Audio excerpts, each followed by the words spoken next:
That useless wife better reflect on her actions. After hearing those words, I could no longer hear Jake's or his parents' voices.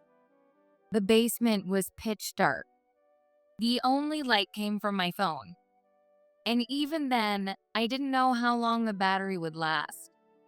At that moment, all I felt was despair, unable to move. What should I do? If this continues, even my child. I was thinking about my precious child in my belly. Unable to protect them, I couldn't stop my tears. Then I heard a notification sound from my phone. Please help me. I clung to that call as if it were my last hope.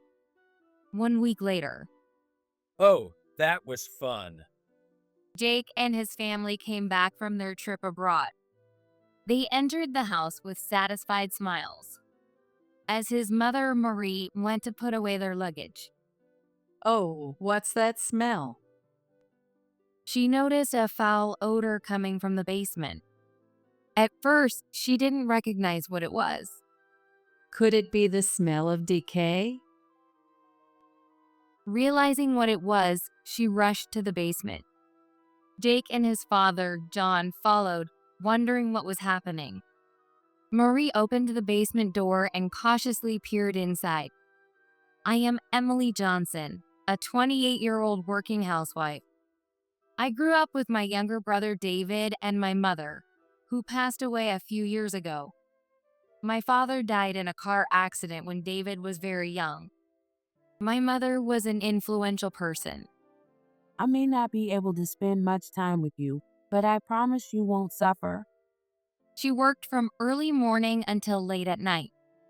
Sometimes she juggled multiple jobs, working tirelessly to support us. Mom, this is my paycheck. Please use it for the household. I was always worried she'd fall ill from overworking. To help out, I gave her all my paycheck.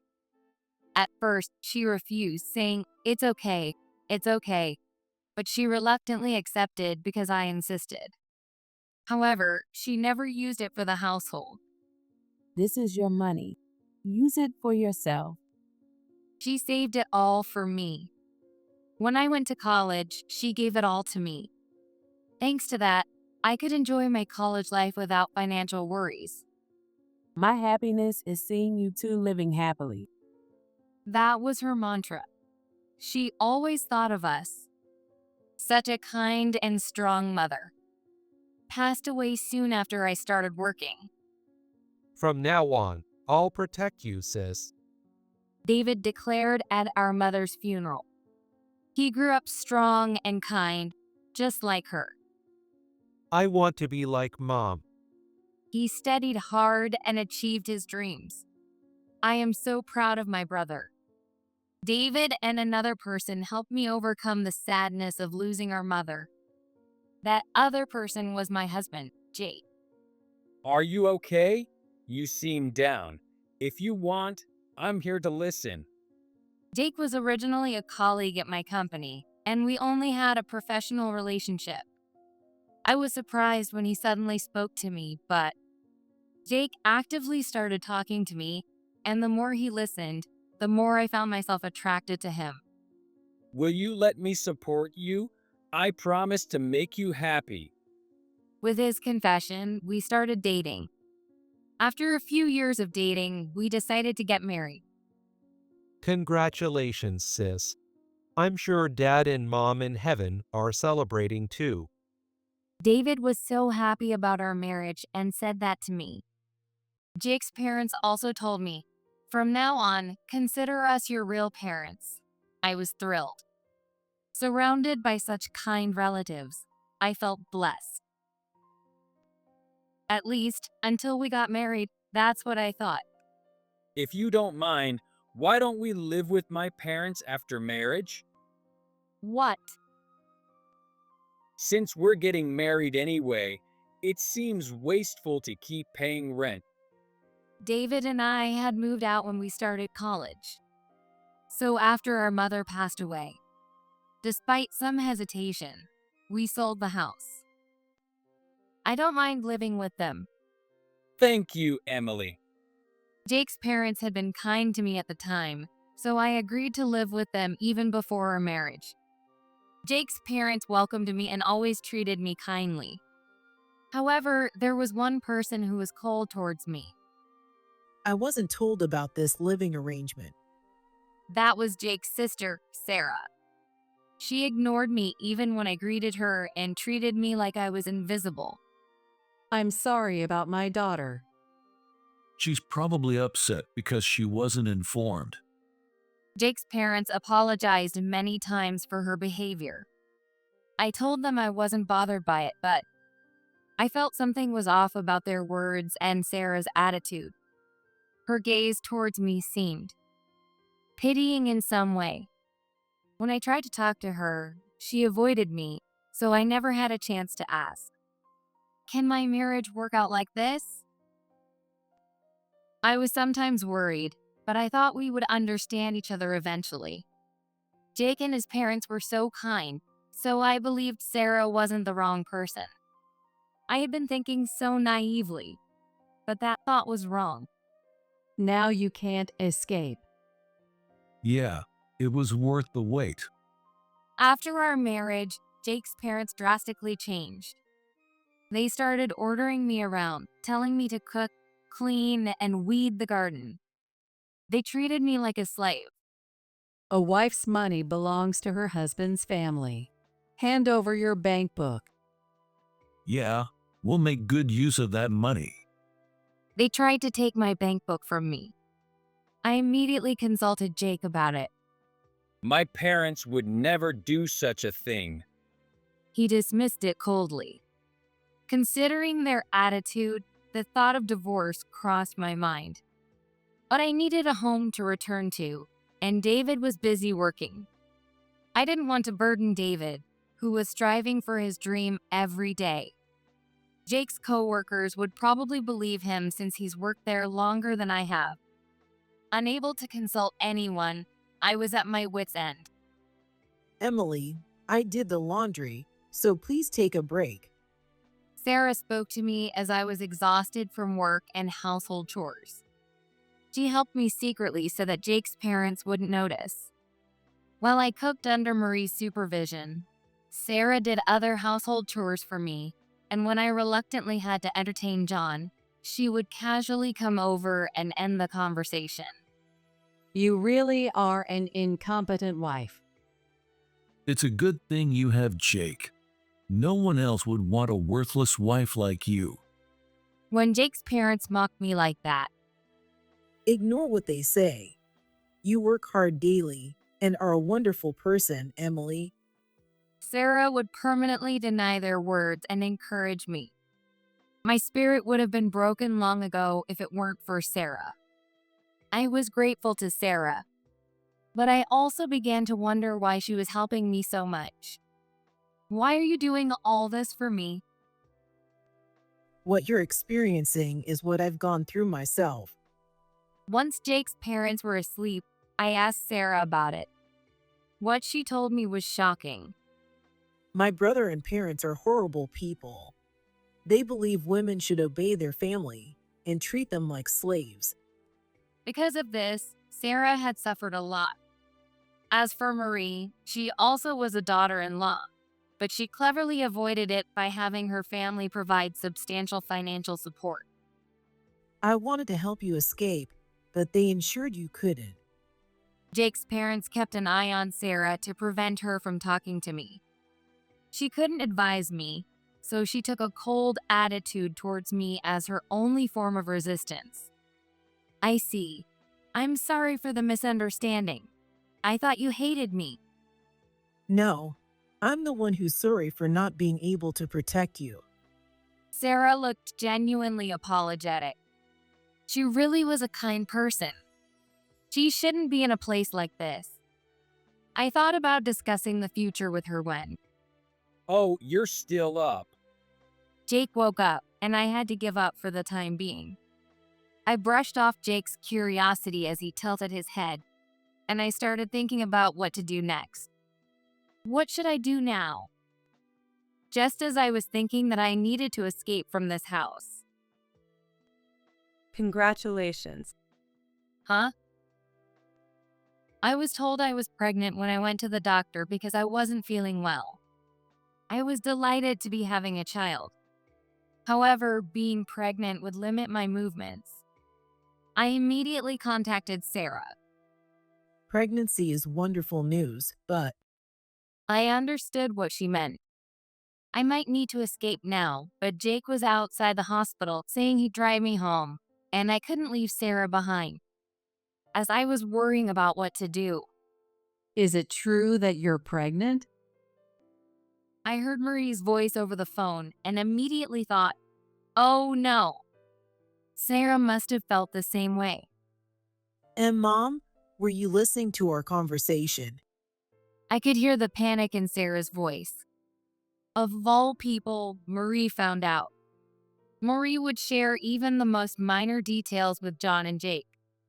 So they will know about it soon. Mom contacted me. Honestly, you should have told me first. Resolving to face whatever came next, I stepped out of the hospital and was greeted by Jake's beaming smile. With mixed feelings, I let him lead me back to his parents' house. Congratulations, Emily. Well done. We're finally going to have a grandchild. Jake's parents welcomed me with smiles. It was hard to believe these were the same people who had ordered me around and insulted me. I looked at Sarah, standing behind them. Her eyes told me, they're never going to let you go. For a while, I experienced a temporary period of peace. Don't push yourself, take care of your body. Jake was kinder than ever, always attentive to my needs. Knowing how severe my morning sickness was, he arranged for me to take maternity leave early. I'll handle the laundry. I'll clean. Emily, you should rest. Jake's parents also took over the household chores, allowing me to rest while I struggled with morning sickness. The one who suffered because of this was Sarah. You can't even get married, let alone have a child, so at least contribute by working for us. As I lay down, I could hear Marie giving Sarah various orders. Now it was my turn to help her. I tried to get up, but Please rest, Emily. Don't worry about me. Sarah herself stopped me. By the way, do you know the baby's gender yet? No, it's still too early to tell. Hearing my response, she seemed to be thinking about something. When I asked what was on her mind, she hesitated before speaking. If the baby is a girl, it might be bad. She frowned as she said this. I understood what she meant 5 months into my pregnancy. Do you know the baby's gender? Oh yes, it's a girl. A girl. Before I could finish, Marie screamed. This is terrible. Both Marie and John started shouting. I looked at Jake, confused. He was frowning, and then I remembered Sarah's warning. In this house. We only accept male grandchildren. Girls are considered worthless. You're useless for getting pregnant with a girl. How could you betray our expectations like this? Jake's parents scolded me. Jake didn't help. Instead, he glared at me. I'm disappointed in you, Emily. His words were filled with blame. I was forced back into a life of servitude. Even though I was pregnant, they issued commands nonstop. Emily, please sit down. I'll do it. The only difference now was that Sarah actively helped me. However, this seemed to irritate Jake's parents. Hey, where is Sarah? One day, when I returned from a checkup, Sarah was gone. Worried that my only ally was missing, I asked about her. That useless girl has been kicked out. That was the reply I received. Apparently, while I was away from my checkup, they had thrown Sarah out with just the clothes on her back. Suppressing my urge to contact her immediately, I waited until the household was asleep before reaching out to her. Sarah, are you okay? I'm fine. I managed to take my phone and wallet before they threw me out. She was staying at a nearby internet cafe, but she couldn't stay there forever. I actually have a brother. I'm sure he'll take you in if you mention my name. I advised her to seek help from David. I would have done it myself, but David's contact information, which had been in my phone, was mysteriously deleted. It must have been erased by someone in the household while I was taking a bath. I gave her David's workplace and other details, then quickly ended the call before I could be interrupted. Since that day, I have lived in my in-laws' house without any allies, doing my best to protect the baby in my belly. From then on, I was constantly monitored and my phone was checked regularly, so I couldn't contact anyone. I had no idea how Sarah was doing. If you don't want your belly kicked, clean the basement. One day, I was ordered to clean the basement. I didn't want to, but the entire family was present. If I resisted, they might actually harm my baby, so I reluctantly went down to the basement. What are you waiting for? Get moving. Inside, it was dark, and I descended the stairs cautiously, relying on the light from above. Just as I reached the bottom of the stairs, what? The light from above vanished, and I looked up in a panic. The basement door was firmly shut. Hey, what are you doing? Open the door. Humph, this is the perfect place for a useless wife like you. Locked in the pitch-dark space, I shouted, but the only response was their mocking words. This isn't funny, even as a joke? Shut up. We're leaving for a week-long trip abroad. Reflect on your disrespect towards us while you're there. That's right. You should apologize for getting pregnant with a girl. I could hear their laughter from the other side of the door, and Jake's laughter was among them. This is the perfect place for you, useless wife. After those words, I couldn't hear Jake or his parents anymore. The basement was pitch dark. The only light was from my phone. And even then, I didn't know how long the battery would last. At that moment, I felt nothing but despair, unable to move. What should I do? At this rate, even my child. Thinking about the precious child in my belly, I felt guilty for not being able to protect them, and I couldn't stop my tears. Then I heard a notification sound on my phone. Please help me. I grabbed the call as if it were my last hope. All I could think about was my unborn child. For their sake, I had to get out of there. That was my only thought as I started to move. 1 week later, Oh, that was fun. Jake and his family returned from their trip abroad. They entered the house with satisfied smiles. As Marie went to put away their luggage, Oh, what's that smell? she noticed a foul odor coming from the basement. At first, she didn't recognize it. Could it be the smell of decay? Realizing what it was, she hurried to the basement. Jake and John followed her, curious about what was going on. Marie opened the basement door and cautiously looked inside. What the hell is this? Marie screamed at the sight of the basement's state.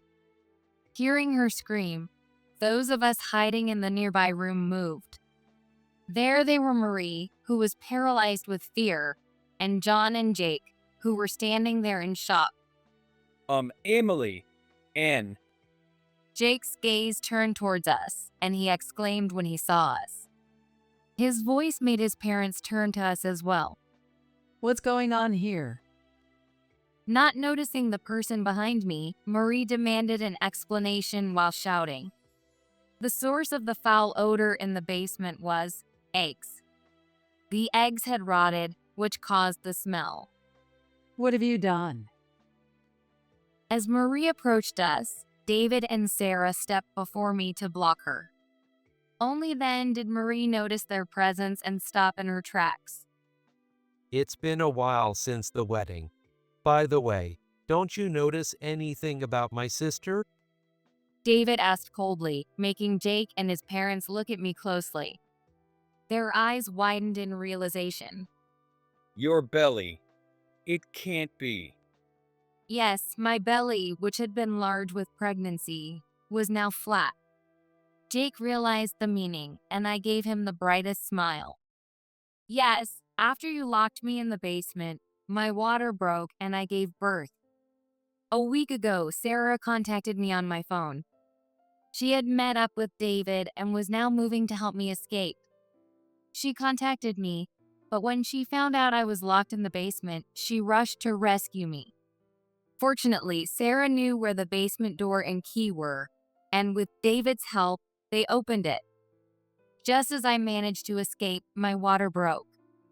We called an ambulance immediately, and I gave birth safely at the hospital. Our child. Children? Jake muttered in confusion as I explained.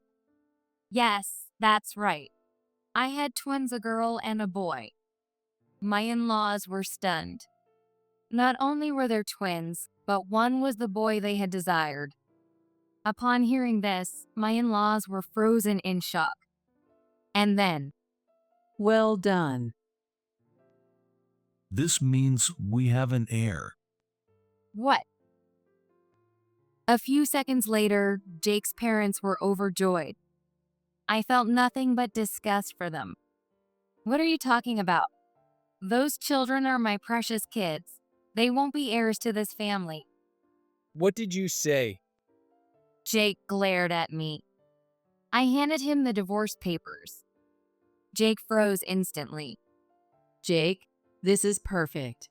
We don't need a worthless wife like her. Yeah, take the heir and divorce her. Jake's parents urged him, but he didn't react. He just stared silently at the signed divorce papers. I'm not giving up custody. My sister has the best lawyer on her side. What? A lawyer? Yes, I'm a lawyer. I won't forgive what you did to my sister and Sarah. David glared coldly at them. Emily, let's go. Sarah, also glaring at Jake's parents, urged me forward, and we left the house. You'll pay for this. David said one last time before we walked out together. Next, we headed to the hospital. I'm sorry to keep you waiting, both of you. My children were still at the hospital. I consulted the hospital about the situation, and they kindly agreed to care for them. Now, let's go. With my children, we headed to David's law firm. Welcome. Thank you for coming. The lawyer handling my case, Tom Wilson, greeted us with a smile. Tom looked at my children, smiled, and said, "They're adorable. Thank you." Really adorable. They look just like you, Emily. I thanked him and started discussing the next steps. Of course, the discussion included divorce, child support, and alimony. At that moment, Jake called. Put it on speaker. Following the instructions, I answered the call. I'm really sorry. I don't want to break up with you. Please give me another chance. Hearing this, I thought to myself, seriously? What is he talking about? I don't want to start over. I don't want to be with someone who locks his wife in the basement during the last month of her pregnancy and takes her on trips abroad. I couldn't go against my parents. I had no choice. No choice. You were laughing along with them. The sound of their laughter together at that time. The shock I felt when I heard it is something I can never forget. What do you mean by no choice? What you did is a clear crime.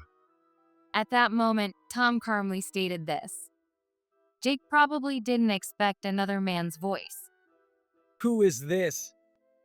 I could hear the anger in Jake's voice. I'm Emily's attorney. I've also heard everything from her brother, who's my colleague. From now on, I'll represent her in dealing with you. After saying this, Tom took a deep breath. Then he fixed a sharp gaze on the phone. Let me speak as an individual. What you did is despicable. You neglected your family and treated them like slaves. Worse, you harmed your pregnant wife and went on a trip. You should be ashamed. Tom's clear statement made him seem very reliable. Oh, and I will also be representing Sarah from now on. So, don't contact her either. We won't show mercy to a family as horrible as yours. David added to Tom's words. Jake fell silent, and we ended the call. Looking at the two lawyers with Sarah. Leave everything to us. We will make sure they pay for their crimes. They reassured us with confident smiles. Seeing them, we felt at ease and decided to leave everything to them. Thanks to Tom's efforts, I divorced Jake without seeing him again. I secured custody and child support for the twins, and we received substantial compensation from everyone except Sarah. I'm really sorry. Please reconsider. Jake's messages kept coming, but I completely ignored them. I knew that ignoring him would hurt him the most. Since we dated, he hated being ignored and did everything to get my attention. Please, don't ignore me. In fact, it was very effective. There were voicemails of him crying and saying those things. I ignored them too, and made sure to get what I owed. As a result, his family ended up with a huge debt. Just when I thought everything was settling down, a coworker contacted me. Jake has been saying all sorts of things about you at work. Apparently, Jake has been spreading all sorts of rumors about me at work. He's been saying that I abandoned my duties as a wife and ran off with another man, taking the kids with me. I immediately contacted Tom. This is unacceptable. We'll sue him for defamation. So we decided to sue him again. Meanwhile, I told my coworkers the truth. I can't believe it. He's at fault, yet he's spreading rumors while you're on maternity leave. I know. Why did I ever fall for him? Maybe he approached you with ulterior motives from the start. Their words made me realize the truth. He probably took advantage of my grief over losing my mother. Additionally, he might have exploited the fact that I had no family home to return to. My coworkers helped clear up the misunderstandings. My coworker followed through as promised. After being sued for defamation, Jake ended up with even more debt and, being shunned by everyone around him, eventually quit his job. His parents also felt the social stigma. When the ambulance arrived that day, the neighbors saw everything.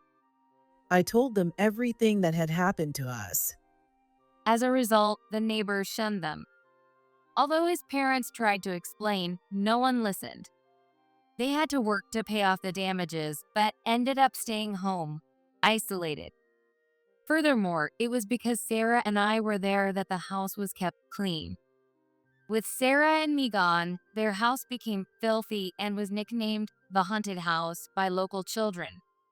That's what happens when you prioritize yourself without thinking ahead.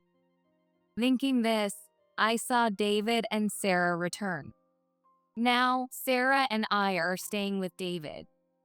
Even though I don't have a family home to rely on, I feel much more secure raising the twins here than I did at my in-laws' house, thanks to David and Sarah actively helping with the children. Hey, sis. This is for the twins from the office staff. Thank you. Please tell them I really appreciate it. The staff at the law firm have parenting experience. Their advice has been invaluable. Sis, we have something important to tell you. We wanted to tell you first, Emily. With serious expressions, they started talking. I straightened up and listened. We've decided to date with marriage in mind. They announced. Sarah was drawn to David's efforts to help us, and David fell for her at first sight. They recently shared their feelings and began dating with the future in mind. Congratulations to both of you.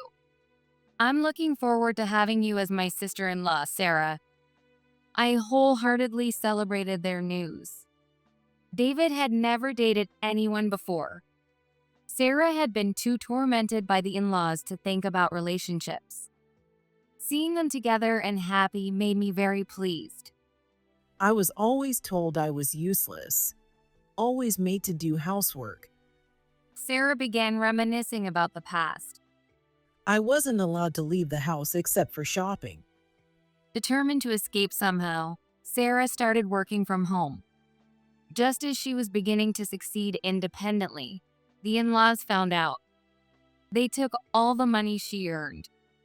I had given up, thinking I could never be free or happy. Until you came, Emily. What? Seeing you gave me the courage to stand up to them for the first time. She had always followed the in-laws' orders. But my presence as an outsider gave her the first spark of rebellion, enabling her to act more assertively. Finally, she achieved the freedom she thought was impossible. All thanks to you, Emily. Because of you, I met David, a wonderful person. I can't thank you enough. Sarah smiled through her tears. I responded with tears and a smile, saying, "Thank you too. Now that I've brought my in-laws to their downfall, I am determined to achieve a happiness they could only envy." As a first step, I vowed to myself as I watched Sarah smile a smile my in-laws could never bring out. A few days later, Tom invited me to a nearby cafe. I'm sorry for calling you out. How are the twins? It's fine. My brother and the office staff are caring for the twins. I laughed as he apologized profusely. Really, don't worry about it. I'm the one who wanted to thank you. He had helped a lot with my in-laws, and David was always grateful to him. I had contacted him to express my gratitude. Well, would you like to have dinner with me sometime? To my surprise, he invited me to dinner, which is why we met. I didn't expect to be invited to dinner. I'm sorry if I startled you. I've been attracted to you for a while now. I was shocked by Tom's words. I never expected someone as accomplished as him to have feelings for me. You might not be able to think about it now, but if you ever want to date someone again, please consider me. He said this with a severe look in his eyes. His words made my heart race. After finishing our meal, we left the restaurant together. Emily. Someone called out, and I turned around. What? No way, Jake? There stood Jake, looking worn out. With a delighted expression, he walked towards me. Emily, I've been looking for you. You know you only have me, right? Only him. I thought that not long ago. But now, I feel differently. Sorry, but I don't need you anymore. What? Right after I said this, Tom pulled me close. I'll make her happy. You have no place here anymore. Tom glared at Jake. Seeing us like this, Jake cried out. Why? I only have you.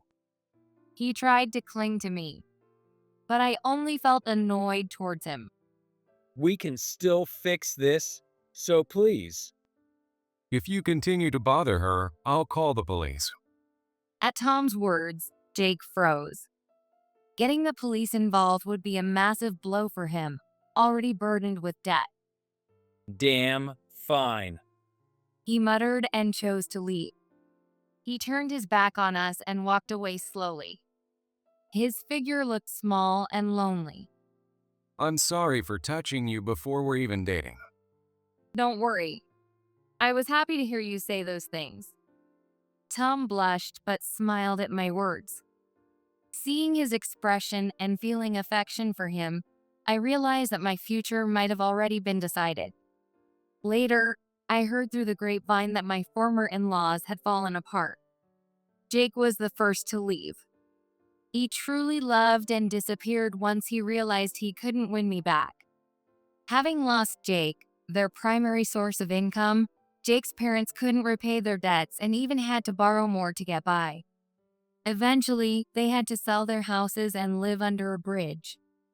Not that it matters to me anymore. I whispered and went to see my beloved children. Time flew by, and the twins turned 5. They ran around energetically every day, and Tom and I worked hard to keep up. It's finally your wedding day, Emily. Sarah, smiling, spoke while holding her sleeping baby. She married David 4 years ago and had their son last year. Today was my wedding day with Tom. I'll make sure you and the twins are always happy. I trust you. Let's be happy together. With that promise, we headed to the venue, believing that this time, happiness would be ours.